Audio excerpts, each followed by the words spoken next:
দেশের দ্বিতীয় বৃহত্তম সিটি কর্পোরেশন রংপুর ৩৩টি ওয়ার্ড নিয়ে গঠিত বিশাল এই নগরীর প্রধান সড়ক থেকে শুরু করে ছোট বড় সব সড়কই এখন ব্যাটারি চালিত অটো বা চার্জার রিকশার দখলে।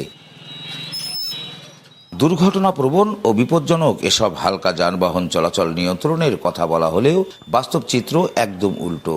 ট্রাফিক আইন অমান্য করে এবং প্রশাসনের নিষেধাজ্ঞা উপেক্ষা করে দিন দিন বেপরোয়া হয়ে উঠছে এসব যান, যা সাধারণ যাত্রীদের জীবনের জন্য বড় হুমকি। এখানে শুধু অটোই আর অটো, গাড়ি তো দেখতেছি না। অটোগুলো নিয়ন্ত্রিত না হলে পরে এখানে চলাচল করা খুবই মুশকিল। লাইসেন্স বিহীন গাড়ি অনেক চলাচল করতেছে, এই কারণে জাম লেগেই থাকে। প্রতিটা ফাঁক বন্ধ করে যার কারণে কিন্তু যানজট হয়।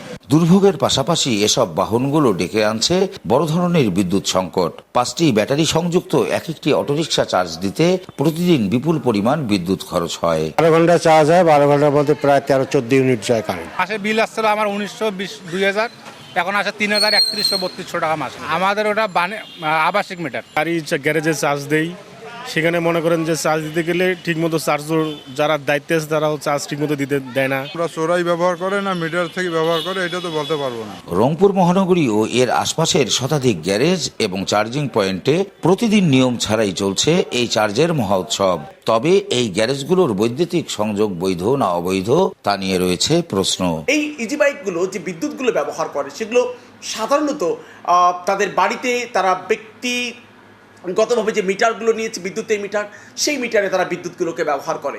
এর ফলে এই বাণিজ্যিকভাবে ব্যবহৃত হচ্ছে একটি যানবাহন, কিন্তু তার বিদ্যুৎ যাচ্ছে ব্যক্তি খাত থেকে। একটা সিস্টেমের মধ্যে যদি আনা যায় তাহলে কি হবে, একদিকে হলো বিদ্যুৎ ঘাটতি যে হচ্ছে, বিদ্যুৎ যেটা খেয়ে ফেলছে ব্যাটারি, সেই ব্যাটারি উপর ভিত্তি করে রিকশার উপরে বা অটোর উপরে একটা ট্যাক্স নির্ধারণ করে দিতে পারে।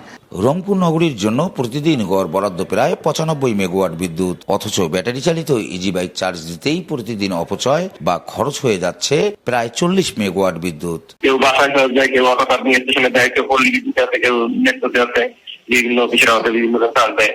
টোটালি যদি একবার সামাপ করেন তাহলে ওটা হয়তো 40 মেগাওয়াটের মতো লোড লাগবে। রংপুর মহানগরী সহ জেলার 8 উপজেলায় বৈধ অবৈধ মিলে 60,000 ব্যাটারি চালিত অটো ও চার্জার রিকশা চলাচল করছে। এর মধ্যে শুধু রংপুর সিটি কর্পোরেশন এলাকাতেই রয়েছে অন্তত 50,000। রেজাউল ইসলাম বাবু, ওয়ান নিউজ, রংপুর।